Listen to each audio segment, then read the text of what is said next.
Medicine. In South Africa, a native herb seems to be saving lives. So you're really saying that 50% of your patients previously would have died, and now with Sutherlandia, they're going away? That's exactly what I'm saying. Herbs are part of an ancient and sometimes unusual medical tradition. It's all way beyond what we normally think of as medicine. Demand for herbal remedies is booming as more and more of us are convinced they work. Very well-used remedy for toxic conditions, skin disease, joint problems. Some of the claims are dramatic. St John's wort has changed my life because it's enabled me to be me. 1 + 1 is not equal to 2. 1 + 1 is equal to 10. So do herbs really work? Do they offer something special? And could they even provide the key for medicines of the future? I'm going to take a new look at these ancient medicines and find out if there's any evidence that they really have special healing powers.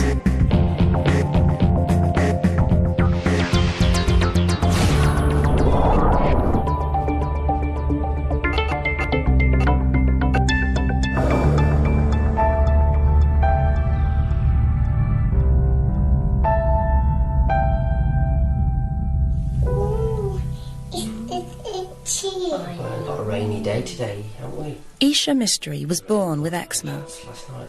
I put the leg in. As she's got older, it's got worse.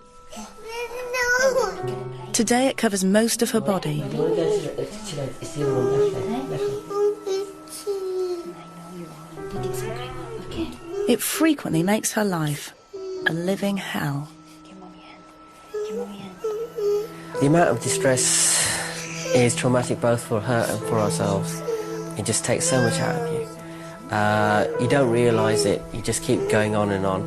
But what happens is you feel physically and mentally whacked out. Bottom line is you're looking for something that can cure her. To stop her scratching, she wears special clothes that cover her entire body. The Mysteries have tried conventional medicine, but nothing has helped. In desperation, they're now pinning their hopes on herbs. We've tried homeopathic medicine, but then her itching got worse and worse and worse, so we stopped that. I hope herbs doesn't go the same way. I hope that going the herb route, I'll find a long-term cure for her. Come on, let's get the puzzle out.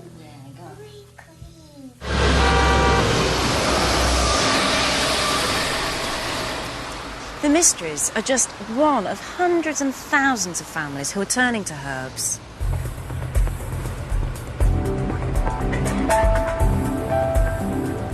In Britain today, herbal remedies are the fastest growing alternative therapy.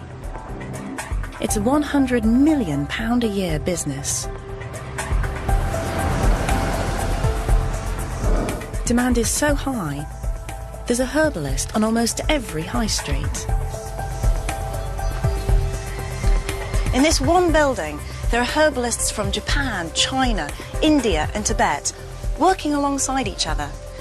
And in almost any town you'll find herbalists like these, or ones from Africa, the West Indies or Western Europe. Each one is using a different tradition with different herbs in slightly different ways. What are you making? I'm making a traditional decoction for the digestive system. This is the famous ginseng, which is the main herb. We always have. One of the most popular herbal treatments is traditional Chinese medicine. It looks like a fungus. Quite fragrant. No, now we're going to add the fungus.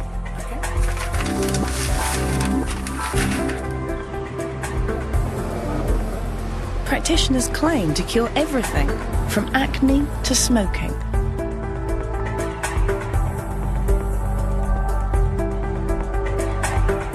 There's a baffling array of doctors and an equally baffling array of herbs.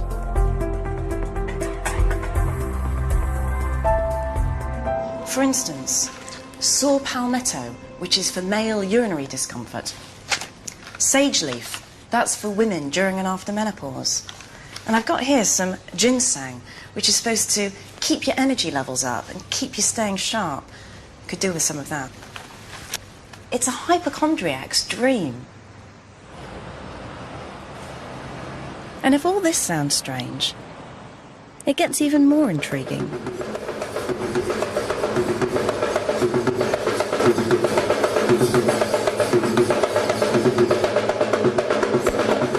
This may not look like a medical treatment, but this dancing is a part of the Ayurvedic medical system that comes from Sri Lanka, which uses herbs and oils to treat the body, but dancing to treat the mind. It's all way beyond what we normally think of as medicine.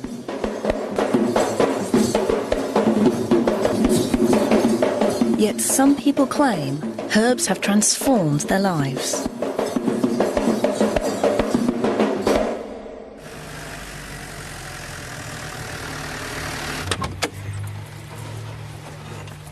One of these people is Michael Campbell. For years, he suffered from crippling leg pains. I would walk for 400 yards and then I had to stop because the pain was so severe. And then I could wait 5 minutes and then I could walk again for another 400 yards and then I had to stop again. Michael, a central heating engineer, was diagnosed with a dangerous circulation condition called intermittent claudication. I would try and walk through the pain, but the pain was so severe that I couldn't. I had to stop. The usual treatment is surgery, but Michael has had bad experiences in the past. There was no way that I was going to go and have surgery. I was scared of it. It frightened me. So he visited a herbalist who gave him ginkgo. That's it. To his astonishment, it seemed to work.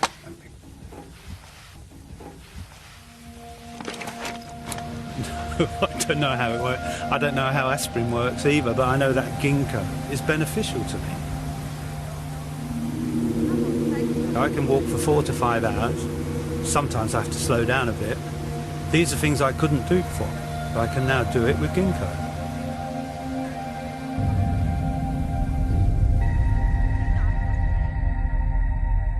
It sounds remarkable, but one person's experience, however powerful, isn't scientific proof.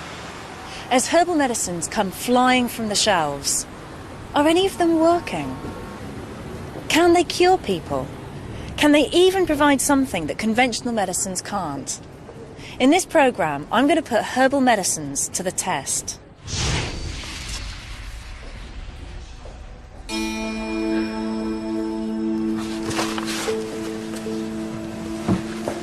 Herbalists can point to thousands of years of accumulated knowledge.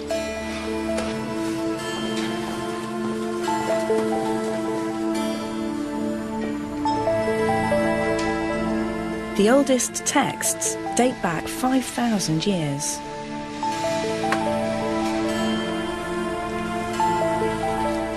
Today, researchers are still collecting and recording how they were used traditionally.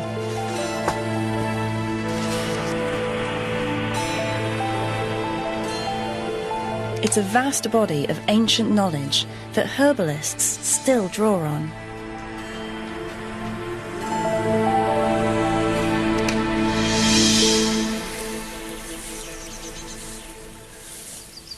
The wonders of an ordinary meadow in England is that you're actually surrounded by medicines.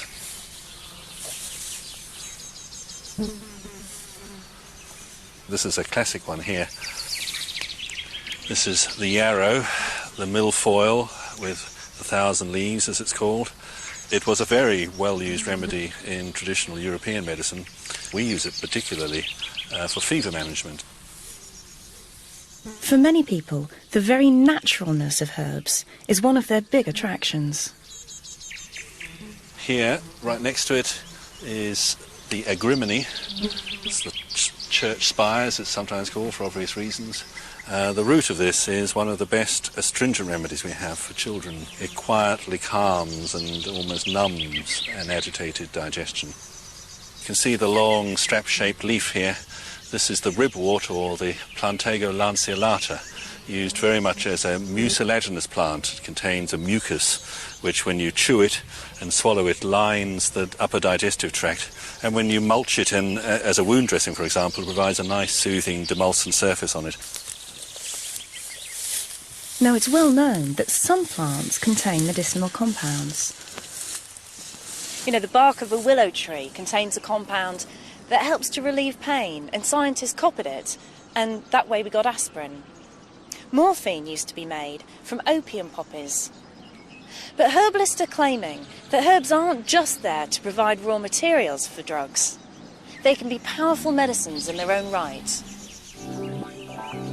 But is there any evidence for these claims?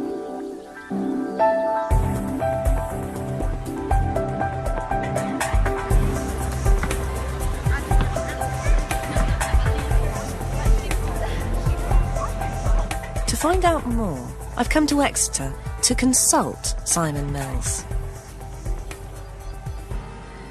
I'm interested in understanding the differences in the way a herbalist would treat somebody from a conventional medic. So if I tell you some of the kind of symptoms I have, then maybe you could treat me in the way you normally would. Of course. Well, I have been feeling really run down, and I've had a cold sore and conjunctivitis just in the last 2 weeks. Simon started with a routine checkup. Can I just check a couple of things? Can I just check your pulse, please? And can I see your tongue just open wide? Yeah, stick it out. That's great. Thank you very much. That was quick. It's very interesting because the tongue as a tool for assessing the body is largely dropped out of fashion, but it used to be one of the best ways of seeing what was going on in there. And what does my tongue tell you about me? How? The diagnosis came as a bit of a surprise. In your case, it's a little bit of heat damp. Heat damp. I couldn't quite believe what I was hearing. Humid might be the best way of describing that in common language. A combination of hot, which is excessive activity, metabolic activity as well as others. Running the furnace is quite high. And dampness, which is a metaphor of infection and contagion and marshy, boggy, not clean. Dampness is the old... Hot, damp, marshy, boggy, not clean. Now, herbalists claim it's a useful way of putting people into categories because it helps them get behind the symptoms to the whole person. But it sounds bizarre to me. If you mean by hot that I'm very active and by damp that I'm quite prone to illness, well, yeah, of course, those two things are quite right about me. So I can see why they might be valuable in talking about my health, even if they're not terms that I might have used originally. And they come He also told me that characterising people by personality type tells him which herbs to prescribe. And so there are herbs which are cooling and drying, for example. There are herbs with a heating and drying. They tend to be these hot spices like cayenne or ginger. There are herbs which are all other forms of combinations. As everybody has an individual story, an individual face, an individual life history, inevitably that means they will have an individual treatment plan. I left Simon with mixed feelings. The notion of personality types isn't based on any science. But I can see the attraction of an approach that focuses on the individual. If there's one criticism I have with Western medical approaches, it's that the body can be seen as a machine that goes wrong sometimes. We just try to fix the bit that goes wrong. I like the idea of individualised medicines to treat each of us, because of course all of our bodies are extremely different. So having suitable things that are tailored right for us makes sense.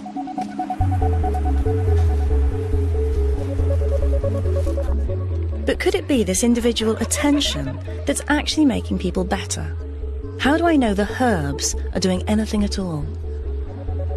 To get another view, I'm going to visit a country where herbs are claimed to have an astonishing effect.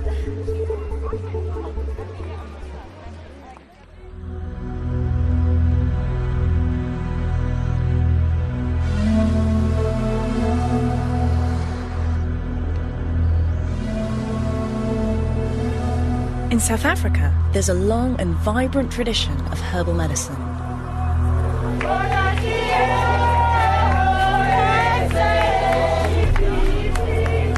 In the local villages, conventional drugs are beyond most people's reach.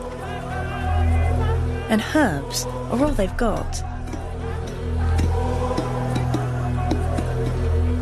So we have all these herbs laid out before us. What do they all do? Yeah, this one is pillar, leaf long. This one we call it leaf long. It relieves asthma and TB. Okay. Even is good for pregnant women and small children. Okay, and how about this one here? This is African potato. It relieves ulcer. Ulcers? Yes. But one herb stands out. It's called Sutherlandia.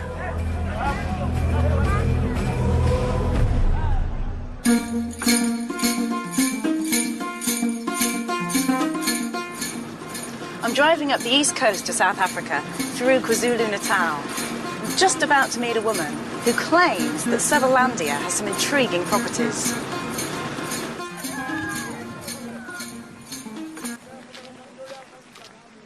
Anne Hutchings is a medical researcher and herbal practitioner. Several years ago, she started using Sutherlandia to treat people suffering from HIV/AIDS. To her astonishment, she claims, it appears to help.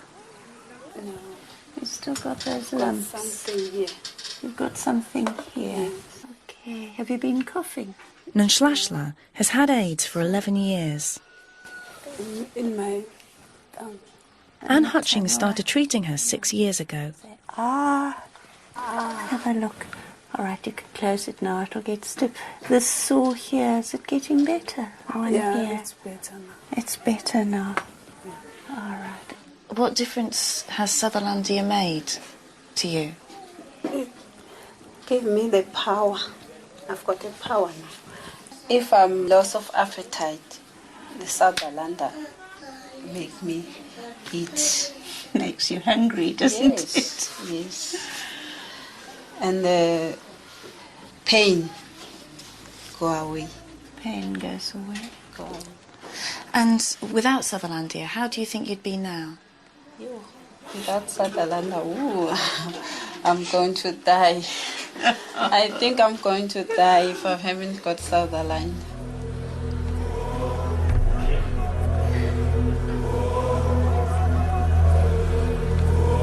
This is not an isolated case. Anne has treated more than 800 patients in local clinics.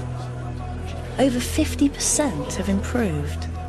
She even claims Sutherlandia boosts the immune system by increasing white blood cells. Recently we've had some blood counts on the patients which indicates that it is working really as an immune stimulant, and it can be seen in the blood tests. Her figures appear to suggest that in some cases the white blood cell count has doubled to near normality. So you're saying that the Sutherlandia helps to increase people's blood counts, their white blood cells, which improves their health? Yes, and their resistance to infection. Anne's work is controversial and not documented yet. But she's not claiming Sutherlandia is a solution to AIDS, merely that it's helping some people. I mean, I'd been told to try it and that it would probably boost the immune system, but I don't think anybody knew quite what it would do. A lot of my patients swear it's saved their lives, and I think it has. It improves the quality of life, and I believe it does extend people's lives.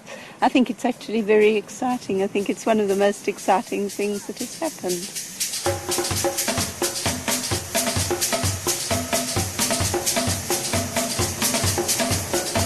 Some of the most striking results appear to come from a local AIDS hospice.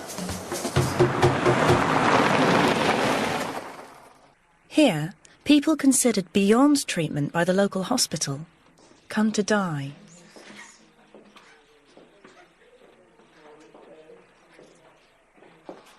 This patient arrived in a coma 4 days ago. She's been having daily doses of Sutherlandia and has already improved significantly. She looks much better than when she came. Already? Yeah. We only take those patients who are dying, who have been rejected by the hospitals, maybe at times by the families. And they come here just to die. But since we started with Sutherlandia, we were able to discharge 50% of our patients, and they would go back to work and they become so strong, I mean, depending what stage they come into us. So you're really saying that 50% of your patients previously would have died, and now with Sutherlandia, they're going away? That's exactly what I'm saying. Yeah, it's just that. That's amazing. And what happens then? After they've almost died, they've come here, they've started Sutherlandia. How much longer do your patients usually live for? I've seen the patients living for 3 years after that, provided they come back and then they take on Sutherlandia.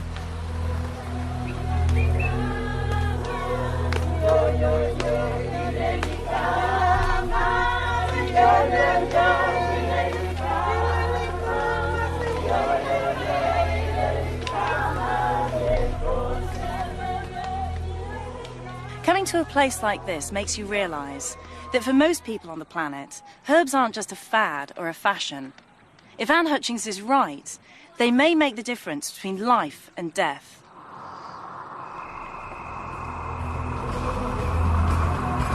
The stories are really moving. But I'm a Western-trained scientist, and to convince me and other scientists in the West that herbs really work, I need to find evidence that's more solid than this.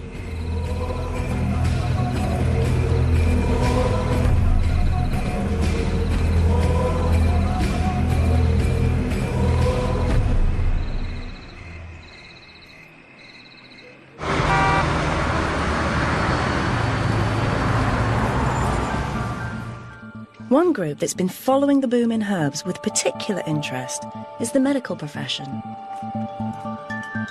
So what do doctors make of them? It's very difficult to actually pin down exactly how much we know about different herbs. What we've really got is some anecdotal evidence, some stories from individuals, sometimes over centuries. But relatively speaking, compared to modern drugs, manufactured drugs, we have much less evidence, much less robust evidence. That's really what we need.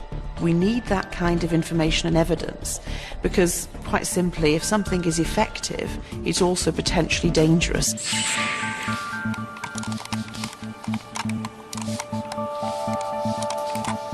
So what worries doctors, just as it worries me, is that much of the case for herbs appears to rest on anecdote.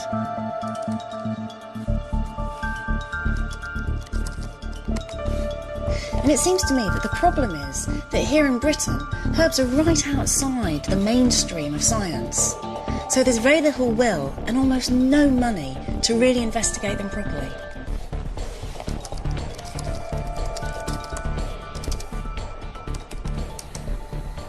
Yet paging through the medical data, there's one country where they seem to take it all much more seriously.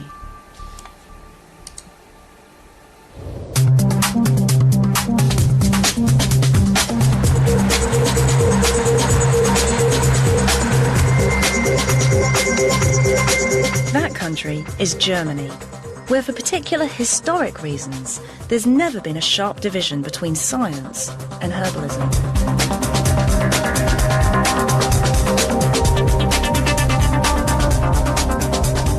Here, all GPs are trained in at least a little bit of herbal medicine, and a large majority of them treat people with herbs just as a part of their common practice. In fact, in Germany, the second most popular drug after aspirin is ginkgo. In the UK, that would be unheard of. This has made Germany one of the world's leading centres in scientific research on herbal remedies.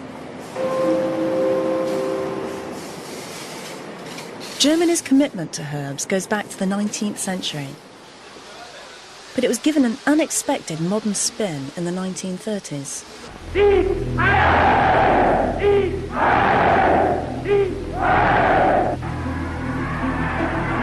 The Nazis, in the search for a uniquely German health system, saw in herbs the medicine of the common people.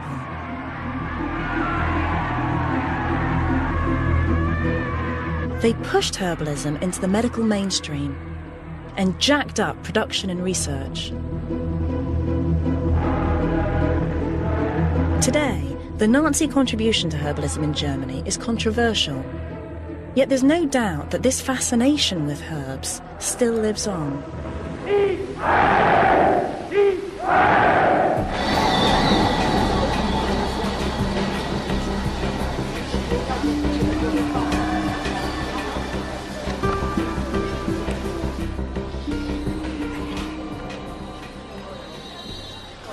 And part of that legacy is this, the Commission E monographs. It's probably one of the most comprehensive dossiers ever put together in the world on the safety and effectiveness of herbs. The monographs are the result of 20 years' work by researchers and manufacturers during the 1980s and 90s. Of the 300 different herbs that were tested, 191 were approved. So from arnica to yarrow. And this is used as the basis for any new registration of a herbal product in Germany. The monographs represent the first systematic attempt to put herbal remedies on a rigorous footing. Yet looking through them, I have problems. If you take a closer look, there are very few references. So you can't check out any of the evidence. And if you speak to the people who created this, they say that it's based partly on anecdotal and partly on historical uses of a herb. So although it's extremely comprehensive, from a scientist's point of view, it's not quite the herbal Bible some people say it is.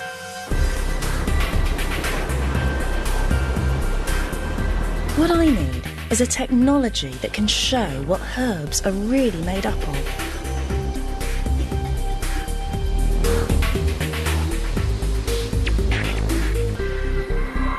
That's why I'm going to go visit a research centre near here.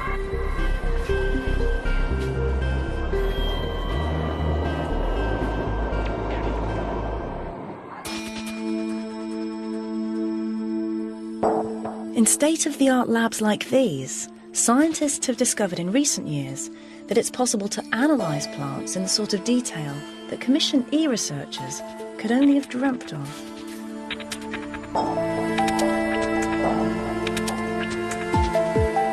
Nowadays, we have access to techniques like thin layer chromatography, which is just an approach that separates out the different chemical compounds from within a herb. So, for instance, I've taken the essence of a herb, ginkgo, and put a thin line of that on this extremely thin plate. And I put the whole thing into a liquid, which soaks up this thin plate and carries up the different chemical compounds by different amounts. Now, you can't see much on this yet, but I'm going to do some things to it that should reveal what chemicals are inside the ginkgo. And I just have a supply of nitrogen here. There we go. And after spraying, you can see some little yellow lines that have gone up the plate. Now, you still can't see that much, so I'm going to go try something else.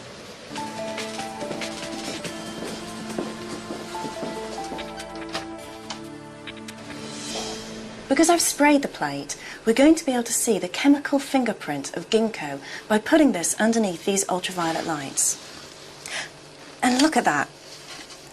It's just amazing, the different lines Each represents a different chemical compound from the herb. Taking herbs apart like this means we can see exactly what they're made of.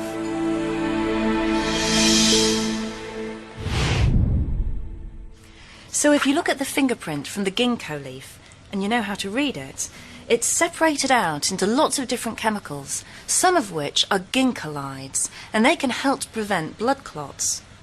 Ginkgolides are a family of chemicals with known medicinal properties that are only found in ginkgo.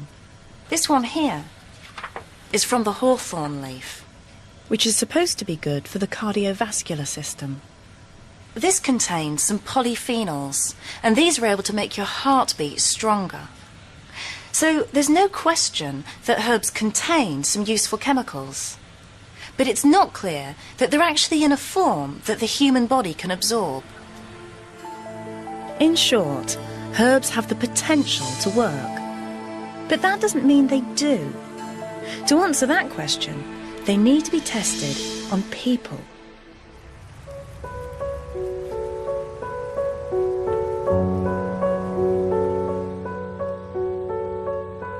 One of the most thoroughly investigated is a herb believed to relieve depression.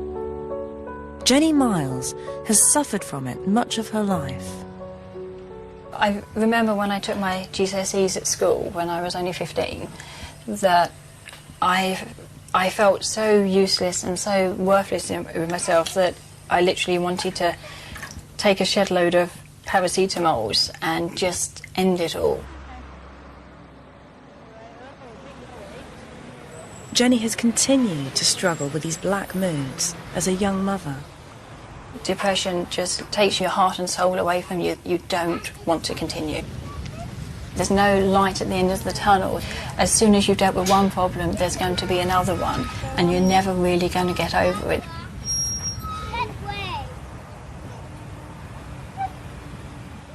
Jenny took antidepressants, but she didn't like the effect they had. It just blankets out everything you're feeling. It doesn't just take away the lows, it takes away the highs. It takes away the very essence of you, and you're literally walking around like a zombie.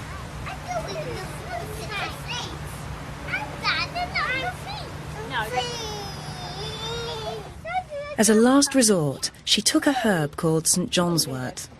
The benefits, she says, were almost immediate. I was able to control my depression so much better than I'd ever been able to do before. I could hear myself about to snap at my husband for not having done anything wrong whatsoever and being able to stop it before I said it. It was so thrilling to be given something that worked so phenomenally well. Experiences like this have encouraged scientists to look more closely at St. John's wort.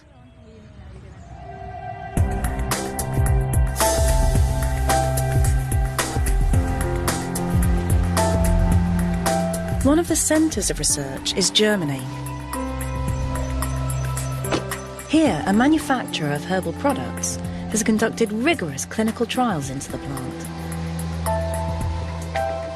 When did you do your trials in St. John's wort?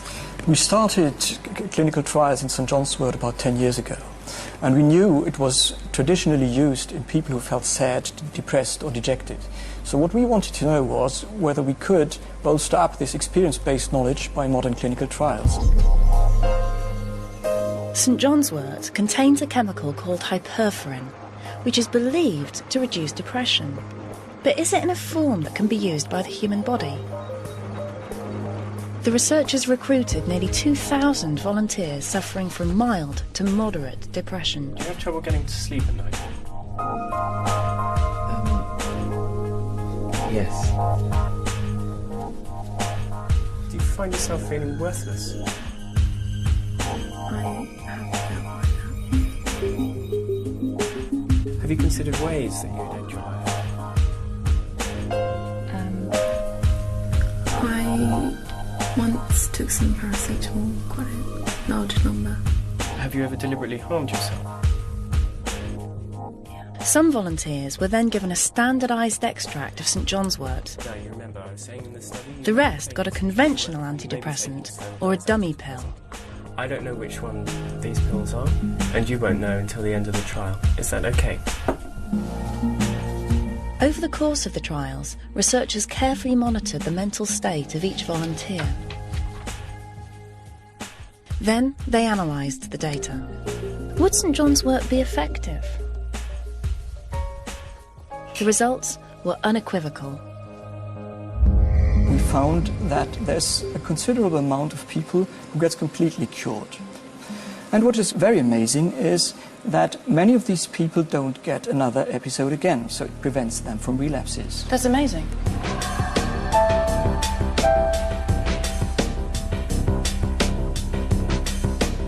In the most recent trial, 50% of those who took St John's wort improved, against just 33% who took a standard antidepressant.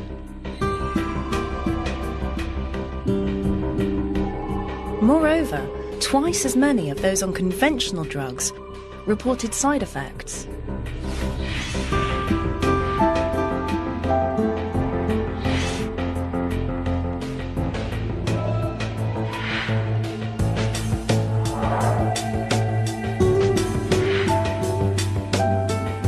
St John's wort has changed my life because it's enabled me to be me.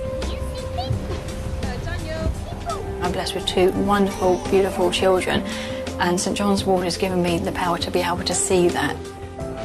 And I can thoroughly enjoy being their mum.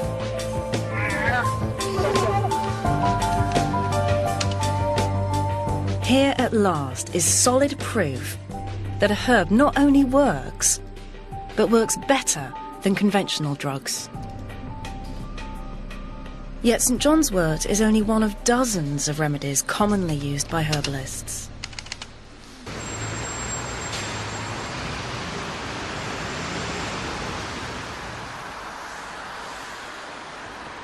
In Leicester, the Mystery family have been prescribed a cocktail of herbs to help with Aisha's eczema. It's good to see you all again, and Isha.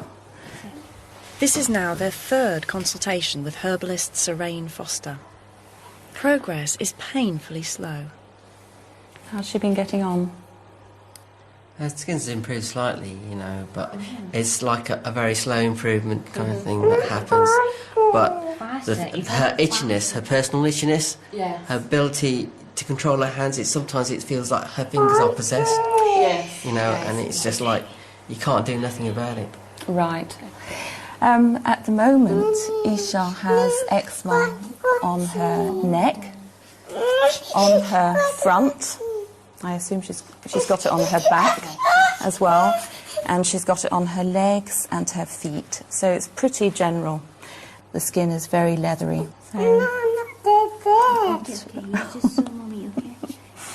Her face looks a lot better than it was when we first met, which is good. That seems to have calmed down a little bit. And how is she getting on with her sleeping? Varies.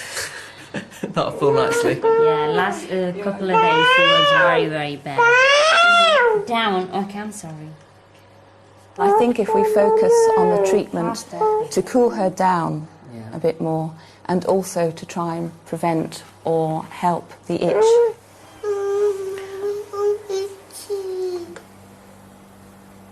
Saraine brews up a new cocktail of 6 herbs to soothe and heal Aisha's skin.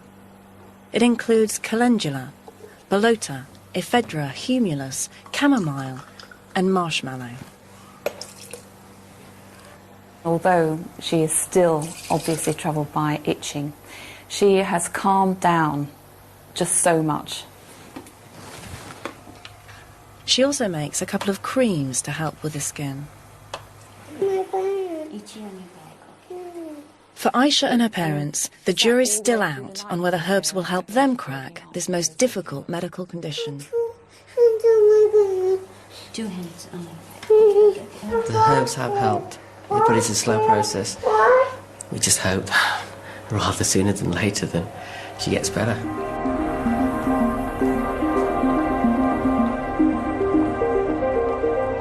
Today, we know more about herbs than ever before. Dozens of remedies have been analysed. But how good are the tests? And what do they prove? To find out, I consulted Professor Edzard Ernst, the UK's first professor of complementary medicine. The science in herbal medicine is as good as any science in alternative medicine. I know of clinical trials in herbal medicine which compare favorably with clinical trials in pharmacology or any other area of medicine.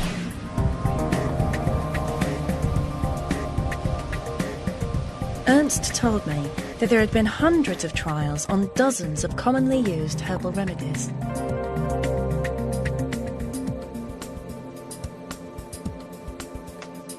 So, for instance, to my surprise, there's no real scientific evidence that ginseng helps with mental alertness, or that evening primrose oil helps with menstrual problems. They've been through clinical trials, and they just don't work. There isn't even any solid proof that echinacea helps to boost the immune system or fight off colds. Yet, using the most rigorous criteria, Ernst has found overwhelming evidence that some herbs do work. There's jolly good evidence for at least a dozen different herbal medicines to help in specific diseases. These are what have been called the super herbs. So, there's St John's wort for mild to moderate depression. Black cohosh, that helps with the effects of menopause. Devil's claw, and that helps to act as an anti-inflammatory and helps with joint pains. Garlic can reduce cholesterol and decrease your blood pressure as well. Saw palmetto, that one can help men with enlarged prostates to urinate better. Hawthorn can help with heart conditions. And horse chestnut can help some of the symptoms associated with varicose veins. These herbs have been proven to work. They've been through clinical trials that are just as rigorous as those used for conventional drugs. And there's the amazing ginkgo. Ernst and his team have found there's solid proof that it really can help people like Michael Campbell suffering from cramping conditions in the legs. But it may also help with tinnitus. It may even reduce memory loss in some people. Of course, none of this means these are the only herbs that work. They're merely the ones that have been tested. I'm sure that out there are dozens, hundreds perhaps, of treasures to be found within the plant kingdom. I'm absolutely convinced that this is not the end. We will continue to find very effective treatments from plants. But there's something more. What's causing real excitement is not that herbs work, but how they work. Unravelling this could just provide answers to some of the most difficult medical conditions of the 21st century.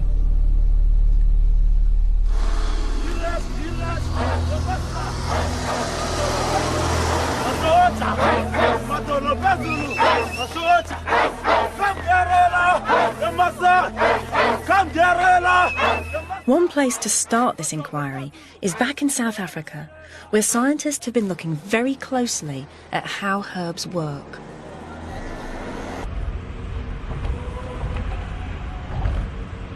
I'm at the University of Johannesburg, and here they're doing research into how Sutherlandia works. And they're coming up with some amazing things that could have huge implications for how other herbs work. Now, Carl, I know that you've been studying Sutherlandia. What exactly are you doing here? Trying to isolate certain molecules from Sutherlandia, trying to separate them. He said one group of chemicals had particularly caught his attention. They're known as flavonoids.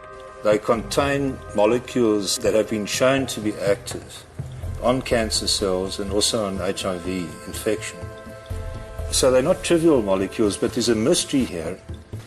What's puzzling is that flavonoids are very large molecules. So large, they don't easily pass through a cell membrane. So they should be impossible for the human body to absorb. So although we know that the flavonoid contains chemical structures that have got proven, highly relevant pharmacological activity, the mystery is how do they get into cells? The mystery caused Albrecht to think again. Could it be that Sutherlandia's apparent efficacy was a myth, and that the human body can't absorb the active part of the plant? Albrecht wondered if he'd missed something. Then he had another thought. The interesting thought that has arisen in our research is that there's another family of molecules called the saponins, or the detergents. They're soap-like. Just to give you an idea, I've got some of the plant material here in water. There we go. Shake it up. And you'll see. That's what you get with hot water. I got a warning about that one earlier on, but look at that. It's forming a soap layer. And the idea that arose, couldn't it be that these saponins are acting on the membranes of the cells to allow the membranes to take up the flavonoids? Okay, so flavonoids might be able to help with something like HIV and AIDS, but flavonoids can't get through the cell membrane in human beings, so they shouldn't really be having an effect just by eating the herb. However, there's another substance which is like a detergent, and that can change the structure of the flavonoid and mean that it can cross the cell membrane. Not so much change the structure of the flavonoid, but change the structure of the membrane to let the flavonoid go through. Okay.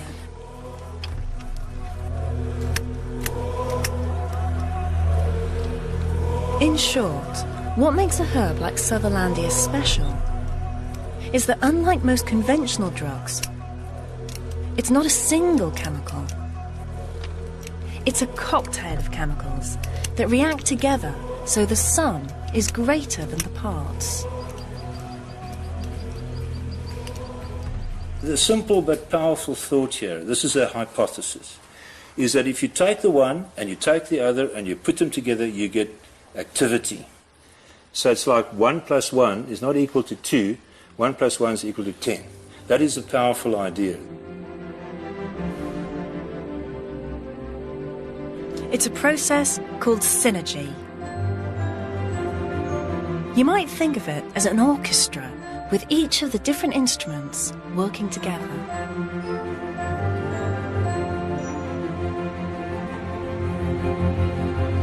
Unfortunately, symphonies of chemicals like this are still too complicated for scientists to reproduce. Yet there's tantalizing evidence that it's precisely this cocktail that gives herbs their special healing powers.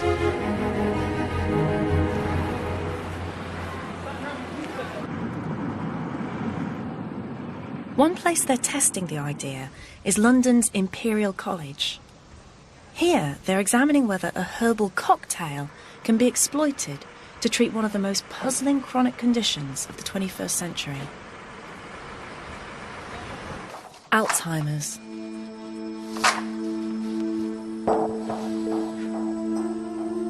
The research is being led by Dr. James Warner.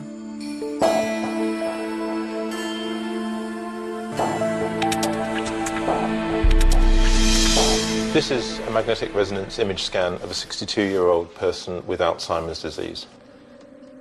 The scan shows abnormally large black areas where brain cells have died. They also show an increase in fluid. The problem for doctors is that there's no clear understanding of what causes this multiple degeneration. There are a number of different theories, one of which is that there may be chemicals called free radicals attacking the brain tissue. There's another possibility, which is that the blood vessels in people with Alzheimer's disease begin to narrow. This causes an interruption to the blood supply to the brain, and as a result, brain cells die. So it seems that several different things are all contributing to Alzheimer's. And it's this very complexity that has made attempts to treat it using conventional drugs relatively unsuccessful. The difficulty is that creating medicines that can tackle several causes at one time is extremely difficult. Yet according to Warner, there's a herbal cocktail that might be capable of doing just that.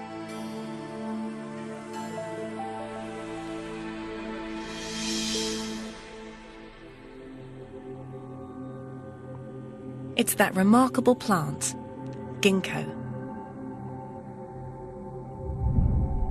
It's an extraordinarily complex mixture of up to 200 chemicals. This means that unlike conventional drugs, it may be able to have several different effects simultaneously. The first thing it will be doing is dilating the blood vessels, increasing the blood flow to the brain, and therefore improving the delivery of oxygen to nerve cells. It also probably scavenges those free radicals, those toxic chemicals that the body produces that attack nerve cells. And by scavenging those free radicals, it might help to reduce the development of Alzheimer's disease.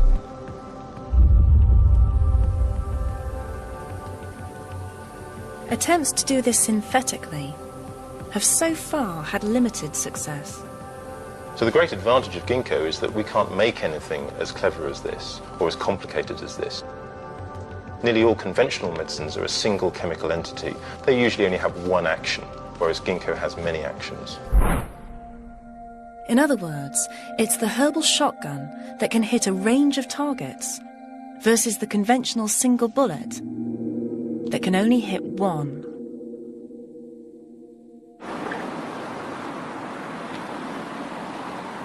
But is Warner right?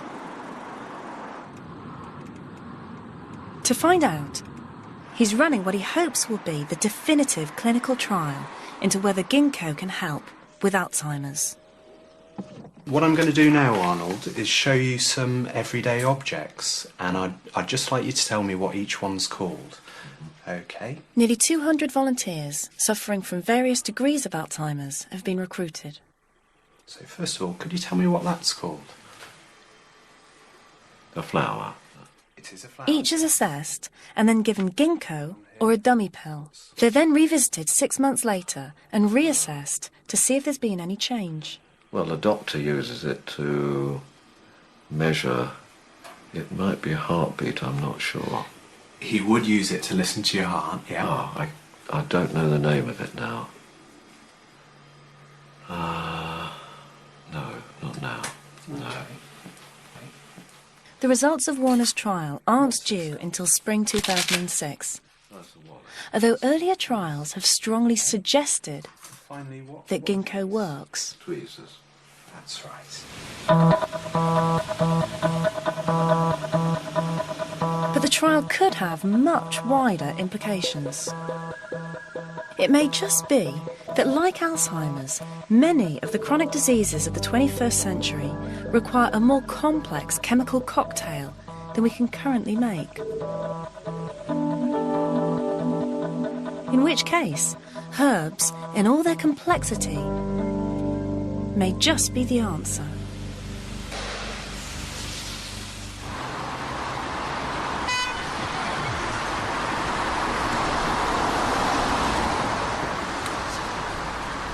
Back in Leicester, the mysteries are continuing to battle with exactly this kind of complex condition. Aisha has now been taking herbs for her eczema for 6 months. The change is quite extraordinary. Look at that arm. That is fantastic. And these hands, the skin is just marvellous. There's much more moisture on her skin than previously. Before it used to be very wrinkly. Yeah, as you can see. Her face looks very, very good. Very, very good indeed. But I can see that there's a little patch, isn't there, underneath the chin? It like comes up all around her, like little small patches of red, and she's tired. Yes. Okay. And Eczema is notoriously fickle, and it could well flare up again. Ooh. Oh, that's lovely. That is just so much better than it was. When we first brought it over, it really is very, very much better. There are no clinical trials that prove herbs can cure eczema. Every now and then you might see like some claw marks on it because when she gets scratchy or tired, but it tends to heal much better than what it used to. The skin is just Yet we could just be getting closer to understanding why herbs may work for complex conditions like this that continue to outwit conventional drugs. At this moment in time, we're on an upward trend, on a roll, and I'm just concerned that we don't take a step backwards. Now that Isha's skin has stopped seeping like it was and weeping like it was, we can confidently use other herbs that help to heal.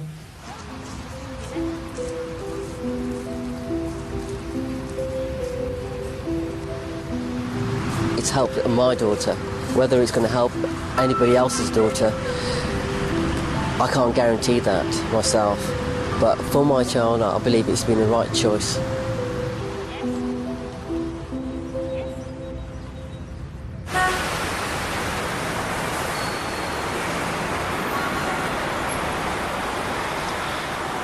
Today, it's recognised that some herbs, at least, can be powerful, effective medicines. But that also means that they can be dangerous. Just like drugs, herbs can have side effects. They can even contain dangerously high levels of toxic chemicals. But because they've never been thought of as medicines, until recently, there have been very few controls over their safety or quality.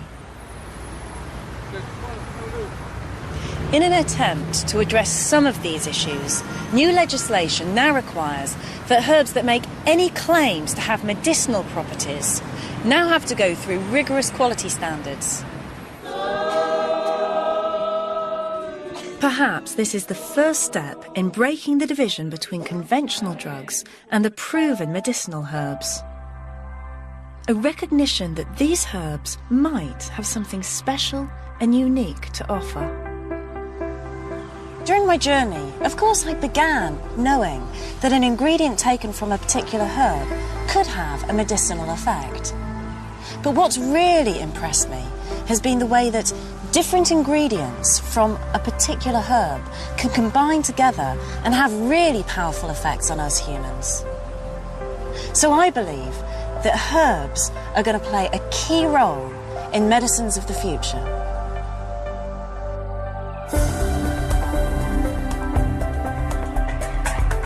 What started as an ancient wisdom just might provide new medicines that will help us all live longer, fuller lives.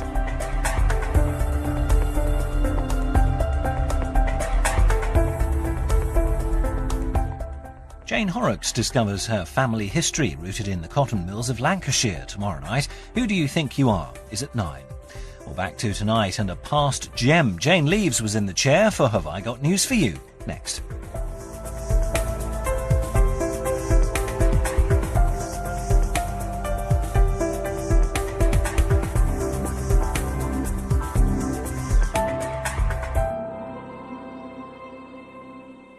For a free Open University leaflet about alternative medicine and details of all Open University programmes, call 08700 100 878 or log on to open2.net.